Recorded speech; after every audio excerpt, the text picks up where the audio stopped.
This is the EWN Podcast Network.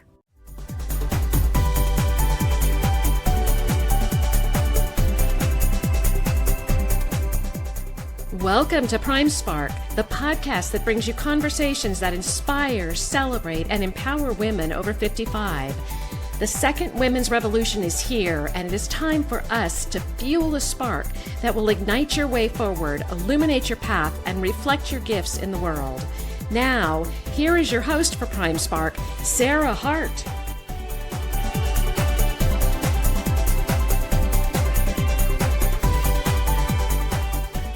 Hi, I'm Sarah Hart, and this is Prime Spark. I'm so happy you're here with us.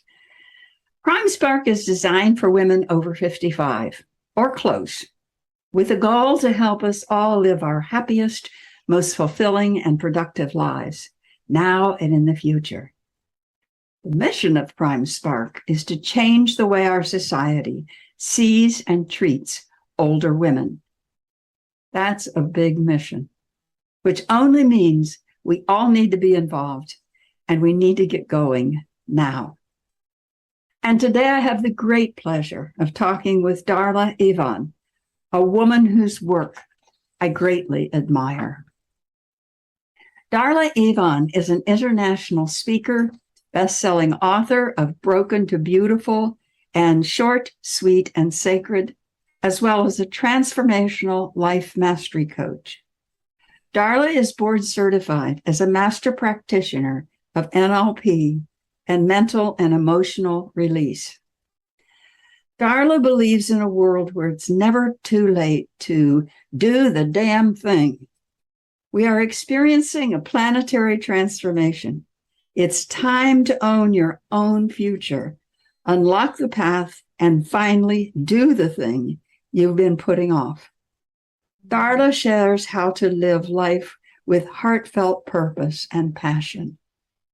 Join her in furthering the whole heart movement. Come home to your heart and live a life you love. Welcome, Darla. I'm so happy you're here. Oh gosh, Sarah, I'm so excited. I have no words. Thank you. Thank you. Thank you. Well, just in getting started, do you experience getting older?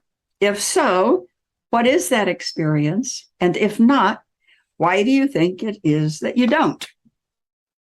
I would say an absolute yes to that. I experience getting older in the nuances, the pains, the shift in my body, the way it looks, the different wrinkles, and the wisdom that's coming with every year that goes by. I love, love, love that. And just experiencing getting older to me is also taking off the masks that I think I used to wear as a young woman, trying to people please everyone and hide behind who I really am and walk on the eggshells and do the right thing.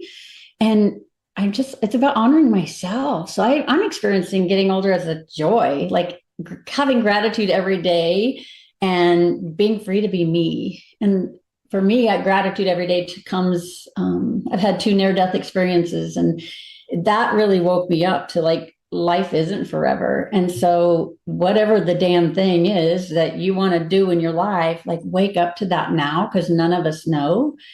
And I plan to be here for 50 more years. I'm barely in my midlife, I think. So I want to be here for many, many years. And so every day is a good day. And I love getting older, and I love the wisdom, and I love the chance to be here, because I believe the best is still in the future. It's yet to come, right?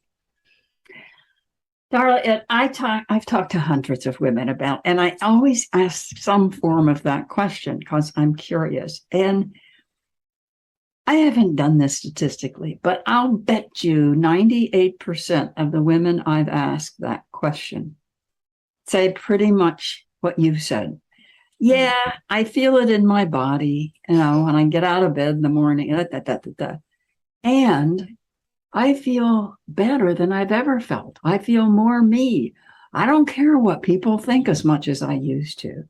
And so I'm really fascinated with how it is that we feel this way But that's not what society says about us.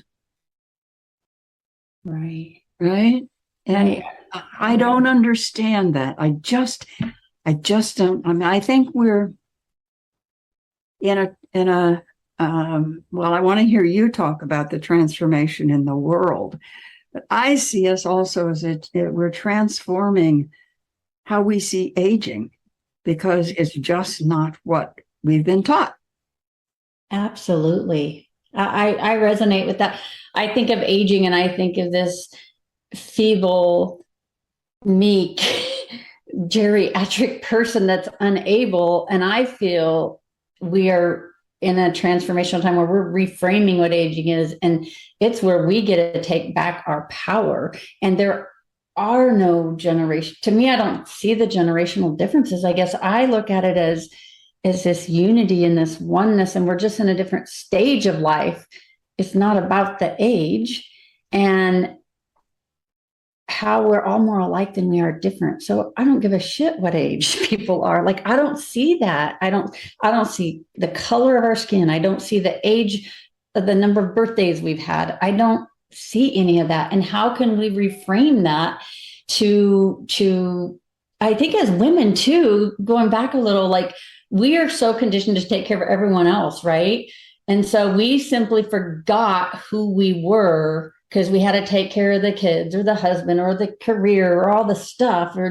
And so we simply forgot who we are, and we've been living on autopilot. And I feel like we're at a pivotal time where we get to reinvent the wheel and say, so what? I'm an empty nester. I'm newly retired. I created a new career. So what if I got divorced? So what that the kids are gone? So what that I broke my neck in a car accident and I don't do what I used to do, because now I get to do what I'm supposed to do, what I want to do. I did that based on money or what the parents said or what the college degree said. And I don't think any of that stuff matters. And another thing that comes to mind, I'm just rambling here, but I think, Sarah, we talk about, or I feel like we are all human beings. And for me, I feel like I used to live my life as a human doing. Go, go, go, go, go. Please, please, please do all the things. Check it off the list. And it's like, at this phase of my life, I'm like, I get to hold the pen to the paper. I get to write the next chapter. I get to do the damn thing that I want to do. What makes my heart sing? I never thought about that before.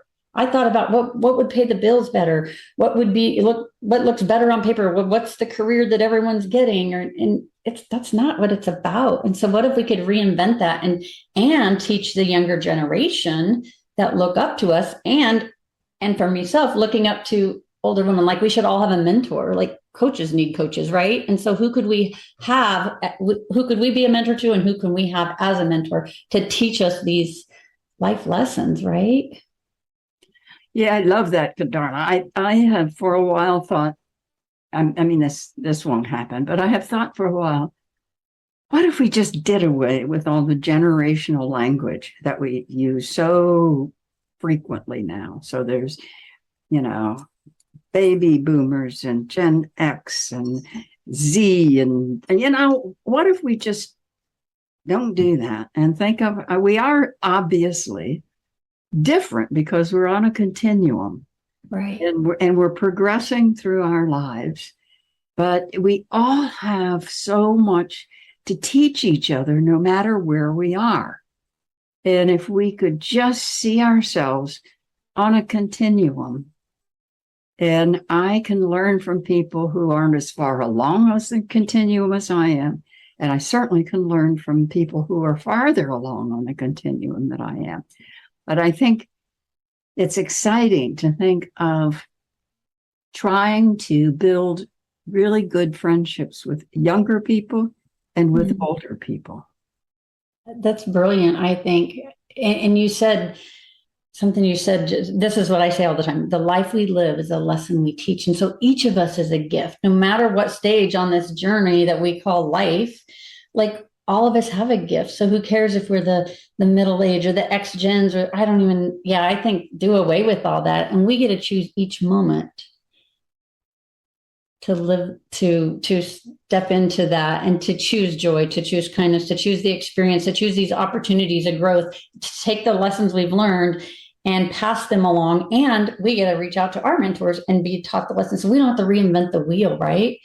And then the life we live is a lesson we teach. And I thank God for the lessons I've gone through. I have lived through so much adversity, as probably you have as well, right? Like we go through it. Those are some of my greatest blessings in life, looking back now.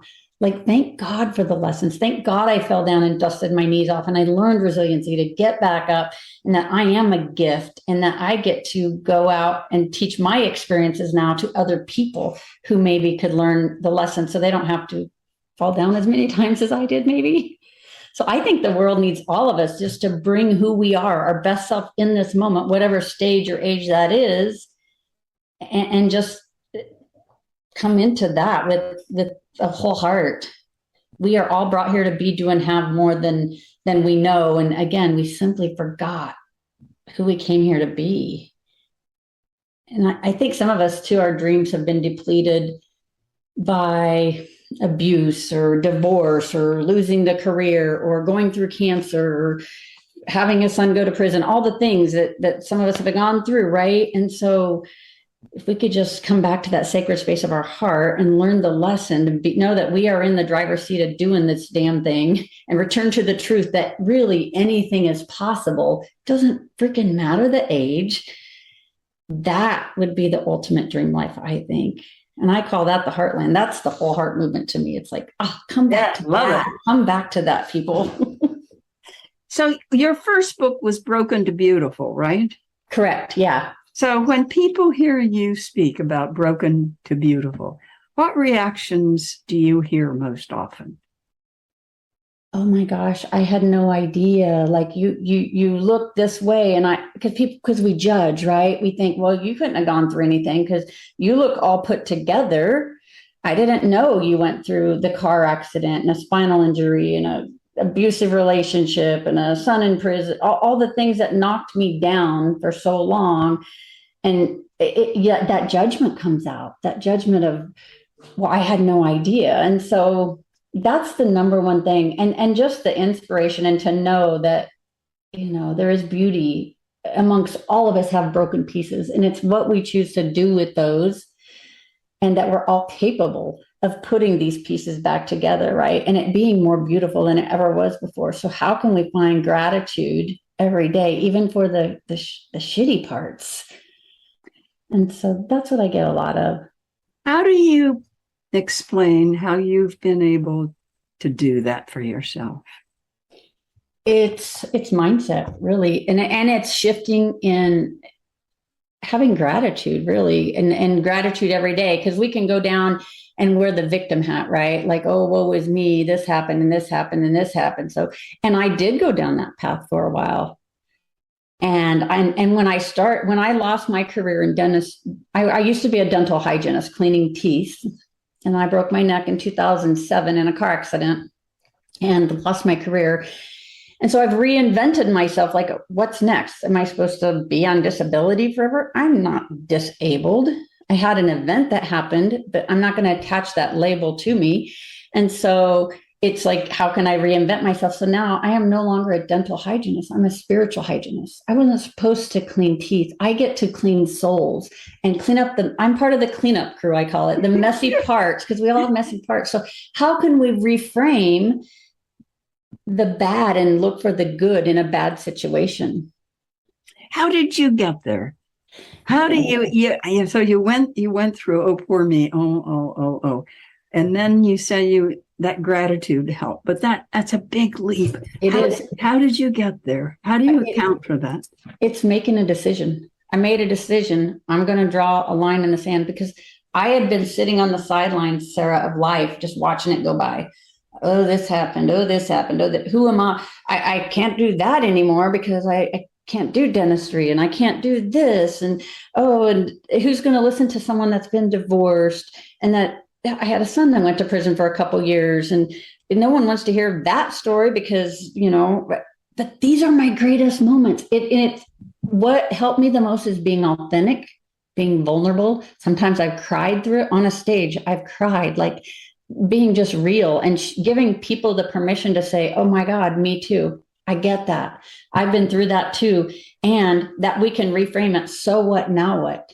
So do you want to be a spectator sitting on the sidelines, watching it go by and going down that victim path? Or do you want to say, no, I'm going to be an active participant? So what can I do now to step into? And so I pretend I have a magic genie wand and I wave this wand around. Like, if I could do anything, what would I love to do now? My number one value in life is people. I love human connection. So how can I connect with other humans that either have been there or that have the same pains in their life that I've gone through, right? So I'm burnt out with work. I can't do this.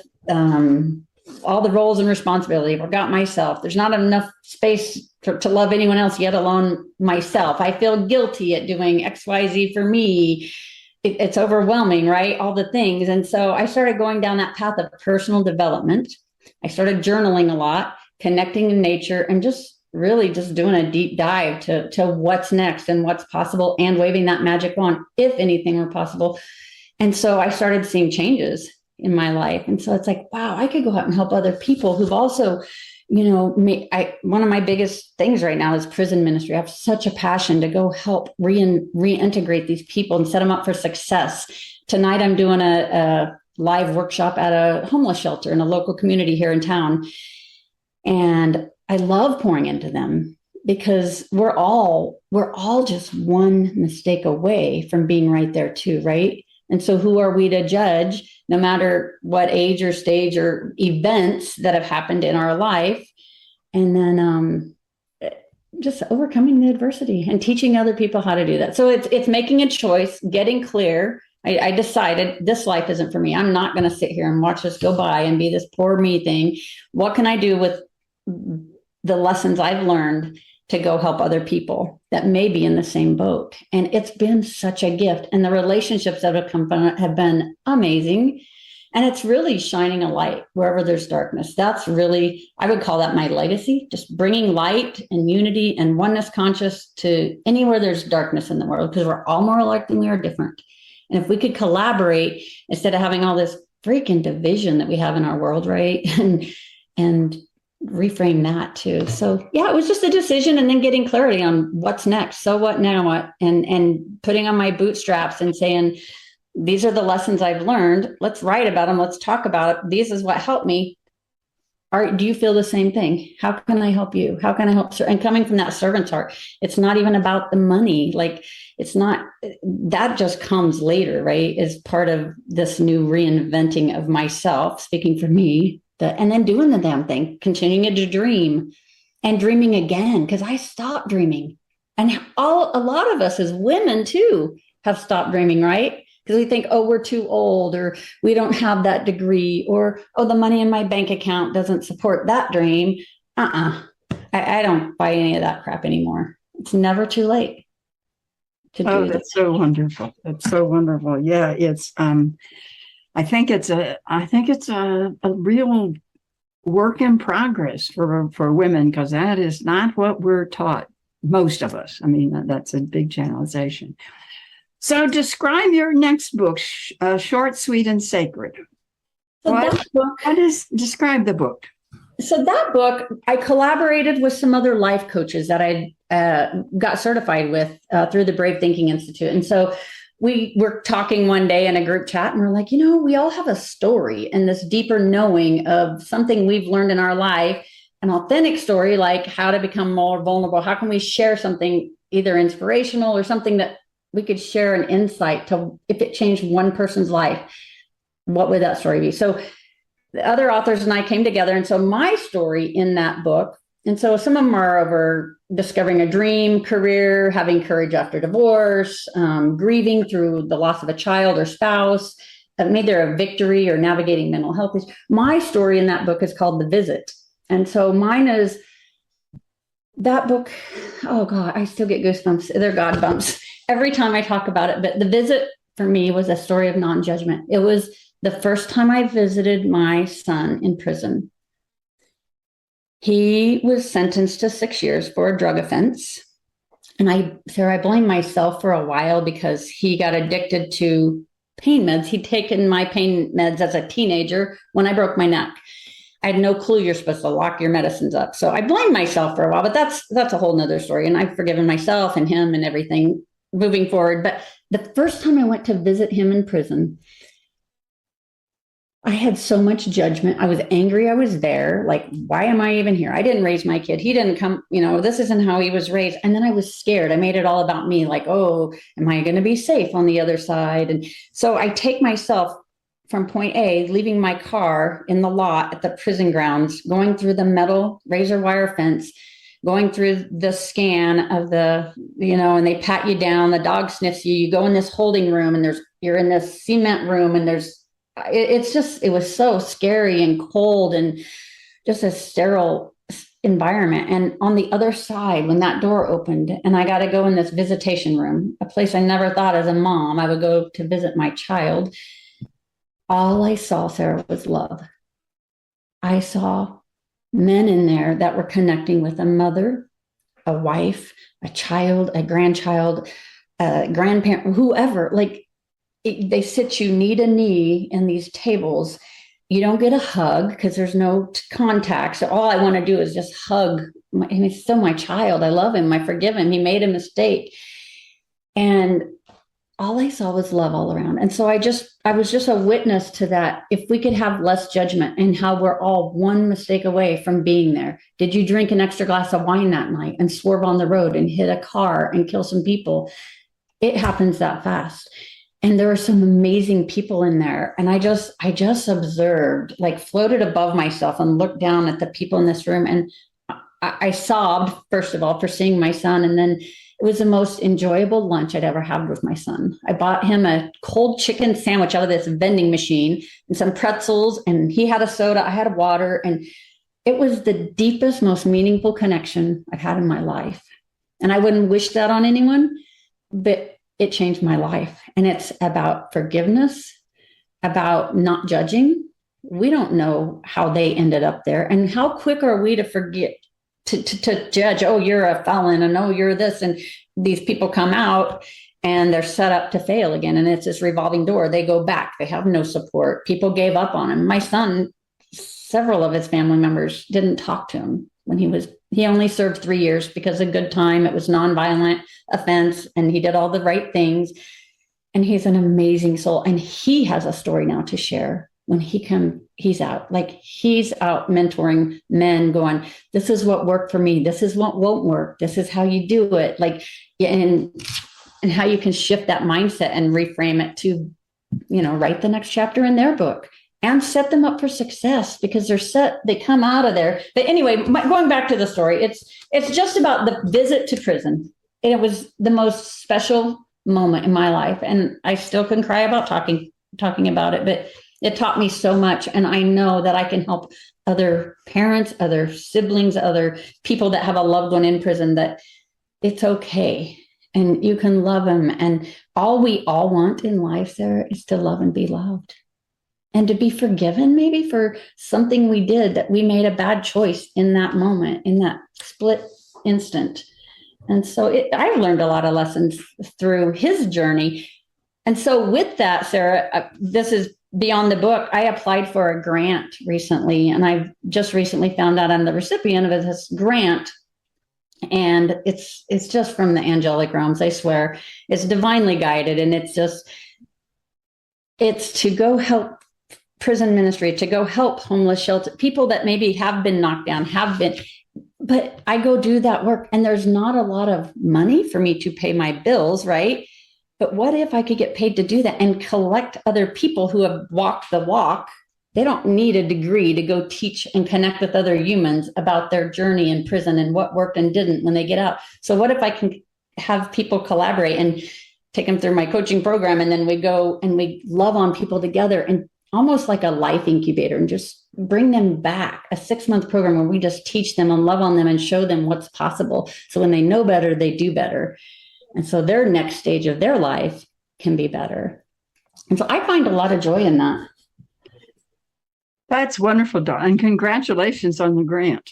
Thank you. I'm excited. It's still in transition. The funding is coming. I just know that I've been picked. And so I'm super excited to see what comes out of that. And just go help other people, right? To do the damn thing and to shine the light. wherever there's the darkness.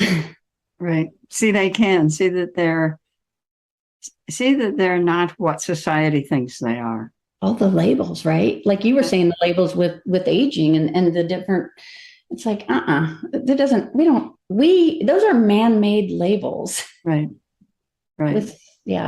I think with so many things, not even aging, but the judicial system, our political system, why does there have to be a left and a right and a Republican? Why can't we just come together? The age doesn't matter. The religion, who cares if you're a Buddhist or a Catholic or if you just practice spirituality? Who cares?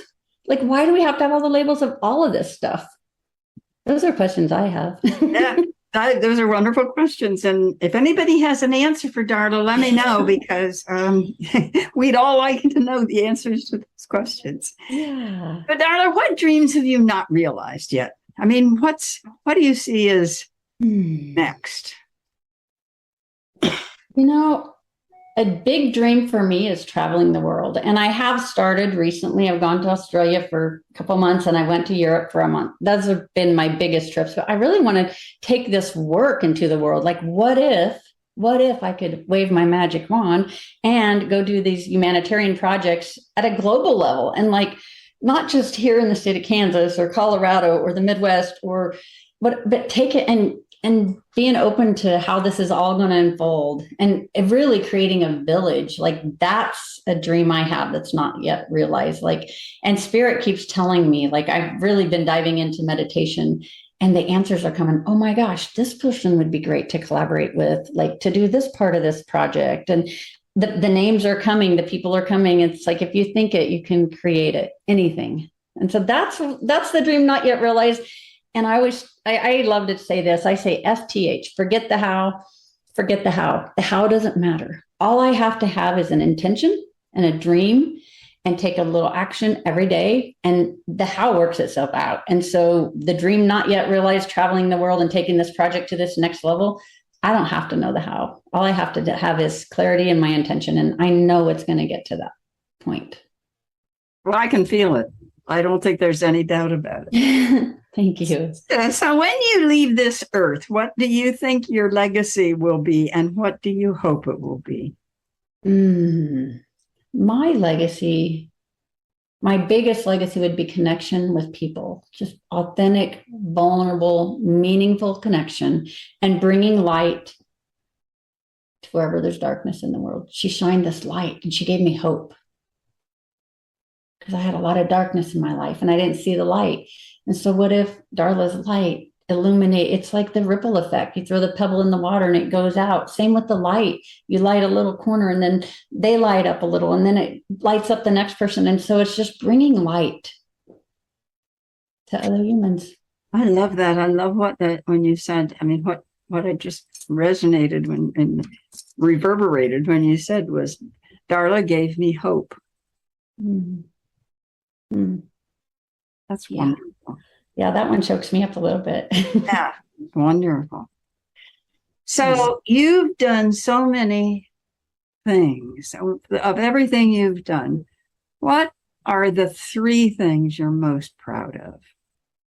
3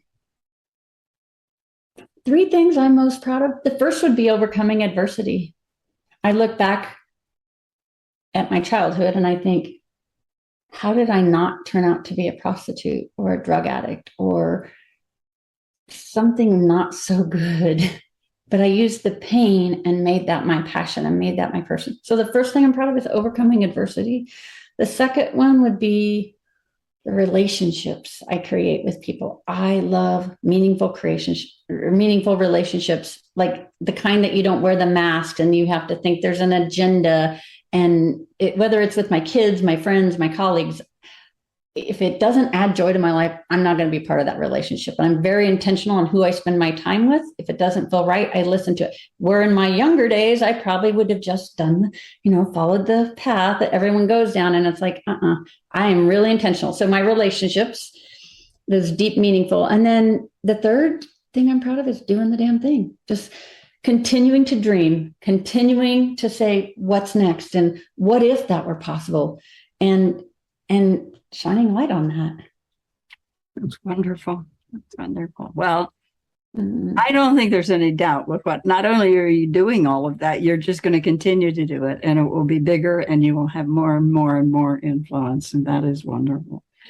Mm-hmm. So what advice would you give to anyone wanting to write a book that will be revelatory and or difficult to write? I mean, you must have written about, you've written about things that were difficult to write about, that you may not have thought you wanted people actually to know about you.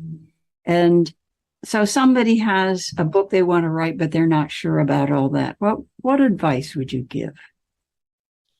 Maybe talking to someone else who's written a book, first of all, and then starting with simple steps, even just journaling. That's how my book came to fruition. The first one I wrote, The Broken to Beautiful, I was journaling. So I went back to old journals and I started highlighting, going, oh my God, this is a common theme over and over. It's like, that's a chapter to one. That's one of the chapters, right? And oh, this is another common thing. And so you just start writing, even if it's journaling, and then it just starts flowing to you. For me, that's how it worked. And again, and finding a mentor or an author coach or just a coach, or it's just doing the damn thing. It's just writing, put pen to paper and write it. And when you're writing, if there's things that, for me, there were some things that were pretty painful and deeply scarring and intimate that probably I don't know that I'll ever talk about on a stage or in a book. And I don't think people need to know every detail. So if there's something hard people are writing in their book, you can generalize it. I wrote it about an abusive husband in there, but I didn't put his name. I didn't put the details of some of the traumas, but enough information that someone can relate to it. And so just do what feels right, be authentic. I just say flow with. If it feels expansive, write it. If it feels contracted, probably leave that out of the book. And so just trust that heart space, that the answers are all inside when you're writing. I had when I wrote a book, and there were some things that I was writing about, and it went through my mind that the people I was talking about might or might not like what I was saying. I mean, it wasn't awful, but what I thought about at the time was, how do people write those tell-all books that really are saying awful things about people, and everybody will know who those people are? Now, I thought about that. That was an interesting thing I learned in writing my own couple of difficult things to write about.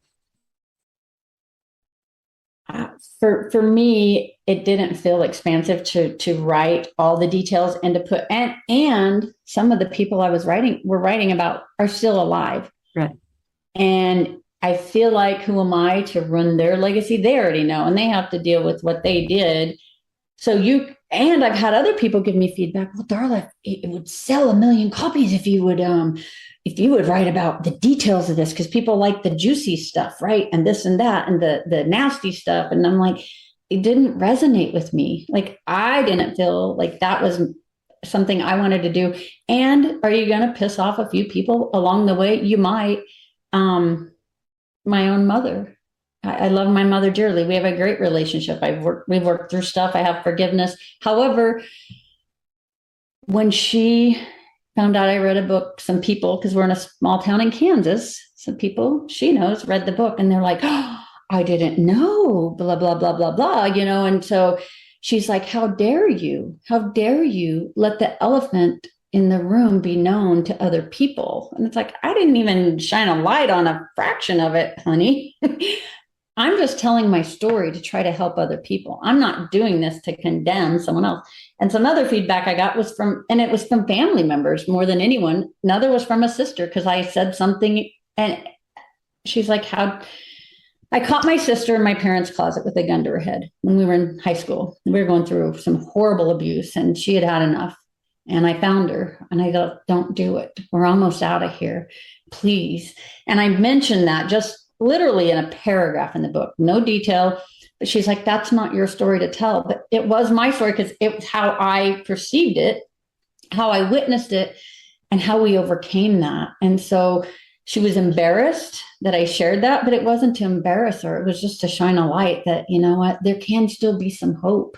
Stick together, like get through this. You can do this. That doesn't have to be the way out. That was my intention. So my intention, if our intention is to hurt someone, to write the negative and all the details to hurt someone, that might have some karma that comes with it. I don't know. That's not how I chose to write, but yeah. We're all a work in progress, Sarah. I didn't read the book on how to write the book. I didn't get a journalism degree. I didn't even know. I'm like, I'm not an author. I'm in the dental field and the health professional. It's like, and then I find myself becoming an author, and it's like, well, who's going to want to read that? Well, people want to read it because they've been there. They've done that. They know me. I am them. They are me. And we connect that way through this power of story. We also don't get a book on how to live. Yes. An instruction manual on living a good life. So. Yeah. Oh, says Darla, this has been wonderful. So if somebody wanted to get in touch with you, how could they do that? I'm on all the social medias. However, the best way, if you want to have a conversation, reach out on my email, darla@darlaevon.com. That would be the quickest way to get a hold of me. Right. Thank you. Thank you. So that's our time today. Please join us again. You can find our Prime Spark podcast on every popular outlet. Find out more about Prime Spark at www.primesparkwomen.com. Thank you so much to my guest, Darla Evon. And don't forget, you can find her at darlaevon.com. That's DARLA at DARLAEVON.com. Thank you all for being with us. Take care. Spread tolerance and love. Bye-bye.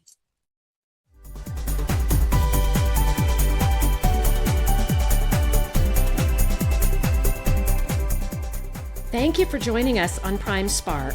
With each episode, Sarah Hart brings you conversations that inspire, celebrate, and empower women over 55. If you would like to listen to or download other episodes about remarkable, experienced women, go to ewnpodcastnetwork.com. This podcast is also available at Spotify, Apple Podcast, and most other major podcast sites. The second women's revolution is here, and we hope that you use the insights you've gained here to fuel the spark that will ignite your way forward, illuminate your path, and reflect your gifts in the world.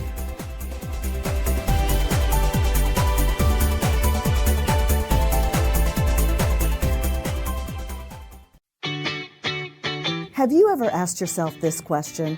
Why is it so hard to make a buck? I know I have. Hi, I'm Sandra Yancey, founder and CEO of eWomen Network. What I have discovered after going from the brink of bankruptcy to running a multi-million-dollar award-winning business is this: you can't build $1 million dream hanging around minimum wage mindsets. My mission is 1 million women entrepreneurs generating $1 million in annual revenue. So here's what I've done.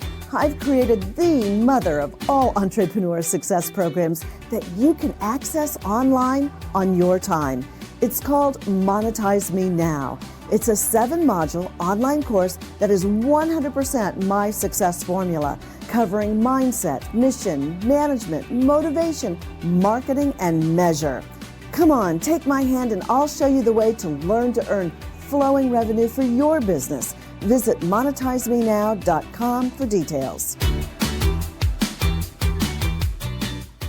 Calling all speakers, eWomen Network has speaking engagements all over North America that must be filled. Are you a gifted messenger, author, expert, or successful entrepreneur that can help women entrepreneurs grow their businesses? Our mission is to help 1 million fulfilled women each achieve $1 million in annual revenue. If you're a speaker that can help women prosper, go to eWomenNetwork.com and sign up as a pro member of our Speakers Network. That's eWomenNetwork.com. Thanks for listening. This is the EWN Podcast Network.